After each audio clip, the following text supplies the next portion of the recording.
Bonjour, alors aujourd'hui dans cette vidéo, je vais vous présenter c'est quoi un cercle d'hommes pour toi. Donc l'idée c'est de prendre des hommes qui ont déjà fait un cercle d'hommes pour vous présenter et potentiellement peut-être aussi ceux qui n'ont pas encore vécu un cercle d'hommes pour savoir qu'est-ce que ça pourrait représenter pour avoir une meilleure définition de ce qu'est un cercle d'hommes.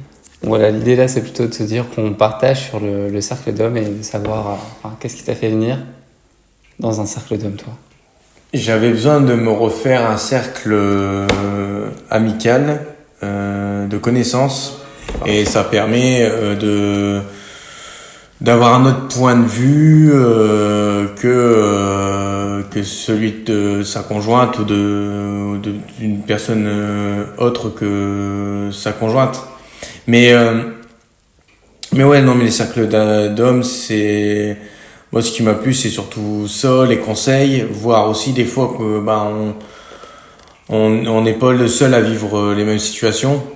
Moi, la première fois que je suis rentré dans le cercle d'hommes, que j'ai vu certains qu'ils ont eu des séparations, même plus difficiles que moi. D'espoir ou des idées un peu nouvelles sur une nouvelle perception de ta vie un petit peu. C'est ça. Et puis après, comme j'étais partagé un petit peu sur plusieurs choses, niveau boulot, le cercle d'hommes, ça m'a beaucoup changé ma façon de penser, j'avais des choses à travailler, que ce soit la confiance en moi, que c'est humain de pas avoir confiance en soi, c'est humain de pas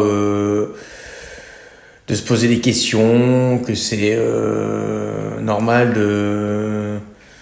d'être inquiet pour tel truc ou tel truc. Et c'est vrai que moi, d'être au cercle d'hommes, ça m'a donné une certaine assurance de pouvoir parler avec d'autres personnes, de pouvoir dire ce que je pense. Est-ce que du coup ce cadre-là, tu vois, permet pas justement de déconstruire des croyances pour dire que par exemple on dit souvent que les hommes doivent être forts, doivent être ceci, cela, et au final en fait on a plein d'hommes qui se proposent et il y a plein de façons, on a plein de façons de se voir en tant qu'homme dans ce cercle, et du coup on voit qu'en fait il y a plein de modèles d'hommes qui existent différemment, et l'idée c'est plutôt de s'accepter, de créer une bienveillance, une autonomie sur... C'est pas parce que t'es pas un sauvage ou t'es pas un bagarreur que t'es pas un homme. Exactement. Tu vois, t'es peut-être plus protecteur que attaquant, ou t'es plus défenseur qu'attaquant, par exemple. Après, mais il peut avoir tout comme genre de bonhomme. Tu sais, il y a le bonhomme qui, comme il dit,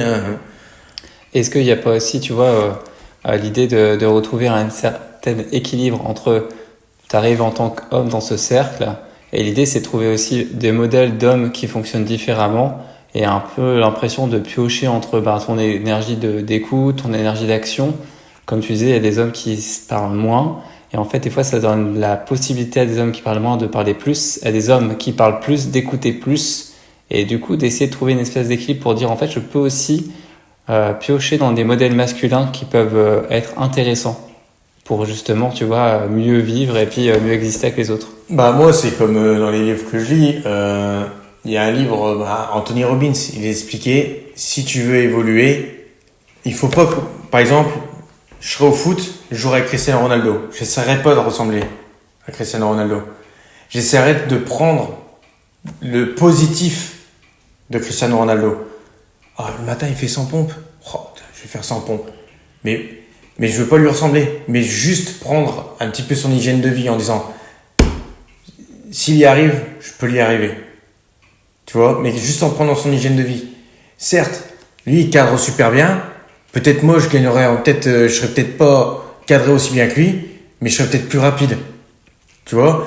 Et Anthony Robbins, il explique ça dans ses livres, que il faut s'inspirer des meilleurs et prendre ce qui sort de bon chez eux. Et je trouve que dans le cercle d'hommes, ce qui est bien, c'est qu'on peut prendre un petit peu du bon de tous ceux qui sont là. Le collègue à qui j'en ai déjà parlé,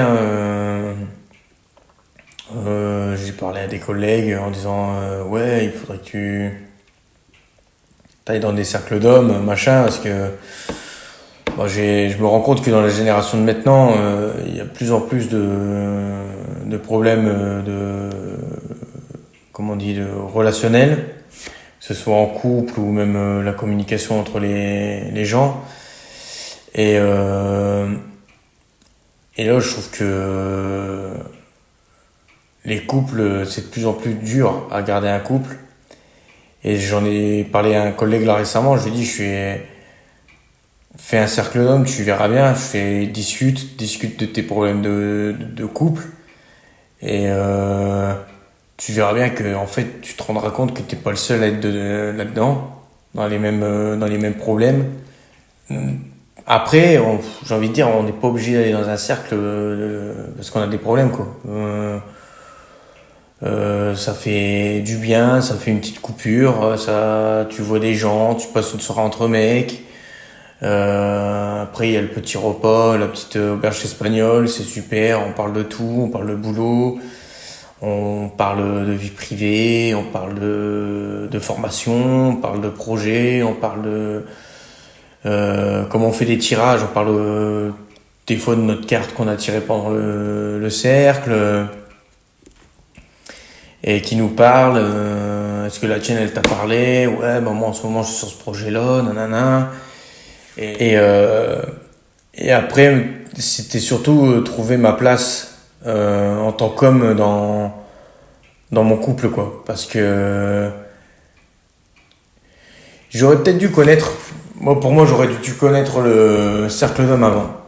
Je me suis dit, si j'aurais connu le cercle d'hommes avant, quand il n'y avait plus déjà ces doutes et quand il n'y avait pas encore ces doutes et toutes ces choses-là, je serais peut-être encore en couple maintenant, parce qu'en fait c'est vrai qu'au fur et à mesure que je faisais des cercles d'hommes, c'est vrai qu'avant j'étais très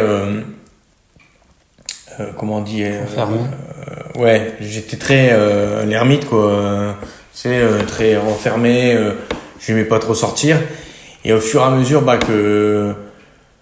que j'allais au cercle d'hommes, ouais, pourquoi ce week-end on n'irait pas là, pourquoi on ferait pas ci, pourquoi on ferait pas ça. Et je crois que c'est le gros défaut des hommes, et ça on peut le voir dans n'importe quel film, en fait on réagit quand il est trop tard. NJ. Ouais, donc en fait des fois dans le cercle d'hommes, c'est pas l'idée de quand ça va plus il faut venir, Voilà. C'est un peu de la prévention, quoi. C'est au final. ça. C'est des fois on se pose comment être un homme par rapport aux yeux de la société, mais comment être un homme dans son couple, c'est aussi vachement bien. Exactement. Donc justement, l'idée de conserver, d'alimenter son petit jardin intérieur aussi à soi, et à la fin, au final, tu peux aussi fleurir avec d'autres. Enfin, c'est-à-dire, tu peux vraiment mieux t'harmoniser peut-être entre ton masculin, ton féminin, avoir assez d'écoute pour ta relation, essayer d'écoute pour toi aussi. Un espace où là tu peux t'affirmer, dire tes projets, peut-être c'est intéressant, ça concrétise aussi pas mal de choses dans l'espace du cercle, et ça permet aussi de rencontrer des gens qui sont aussi sur le même chemin et l'envie d'évoluer vers un mieux-être aussi. Ouais, c'est ça, et en fait ce qui est bien dans les cercles d'hommes, c'est qu'on essaye de faire évoluer chaque personne vers le bon chemin, on essaie tous de nous faire grimper une ascension vers un voyage vers nous-mêmes, quoi. Enfin, en quelque sorte une rétrospection, on évolue dans une rétrospection qu'on se fait nous, et ça nous permet d'évoluer, quoi, parce que quand on parle d'histoire de couple, quand on parle d'histoire de boulot, toutes ces choses-là. Après, est-ce que justement l'idée d'un cercle d'hommes, c'est pas plutôt de ne pas conseiller, mais plutôt de rester en écoutant l'autre pour que l'autre reprenne son autonomie et sa responsabilité, tu sais, de faire ses actions. Comme tu sais, il peut partager ce qu'il va faire, ce qu'il va pas après, faire. on peut donner son opinion, mais après, comme je le disais avant, on le prend ou on le prend pas. Tu vois. Et c'est vrai qu'on sait ce qu'on perd, mais on sait pas ce qu'on gagne. C'est vrai que peut-être ailleurs, oh mince, c'est vrai que j'aurais pu rester dans cette société encore un an, et là je suis à celle-là, ça me plaît pas, l'ambiance elle est pas bonne, je suis tout seul dans un bureau, que là j'étais dans un open space où je voyais mes collègues, le soir je rentre, je suis tout seul, le boulot je suis tout seul. Bon, c'est vrai qu'après niveau moral c'est pas... Et est-ce que par exemple, tu vois, dans ce cercle d'hommes, tu sens pas ce côté comparaison, compétition, tu sais, parce que souvent on est mis en compétition d'homme à homme potentiellement. Mm. Et comment tu te sens dans ces espaces? Tu sens pas cet esprit de compétition Oh non. Non, il n'y a pas du tout d'esprit de compétition. Il n'y a pas moi, je suis, moi, je. Non, on s'est tous considérés comme des hommes. Et il n'y en a pas un mieux que l'autre. On est tous sur le même pied d'égalité. Et c'est ça qui est bien, comme je disais, il n'y a pas de jugement. On prend la personne telle qu'elle est. Et je vais retourner sur un truc, hein, c'est comme la franc-maçonnerie, hein, on arrive, on est un bloc de pierre, et au fur et à mesure que tu viens au cercle d'hommes, tu prends ton pic et ton marteau, et puis tu commences à taper la pierre pour le ressembler à une statue, à un diamant. Là c'est pareil, de séance en séance, tu t'affines, tu te peaufines, tu deviens de mieux que celui-là que t'étais au dernier cercle, et t'essaies d'avancer. Moi, le cercle d'hommes, ça m'a beaucoup aidé au niveau de ma micro-entreprise. C'est ça qui m'a lancé et qui m'a dit, ouais, je vais pas le prendre en activité secondaire, je vais le faire tout de suite, quoi.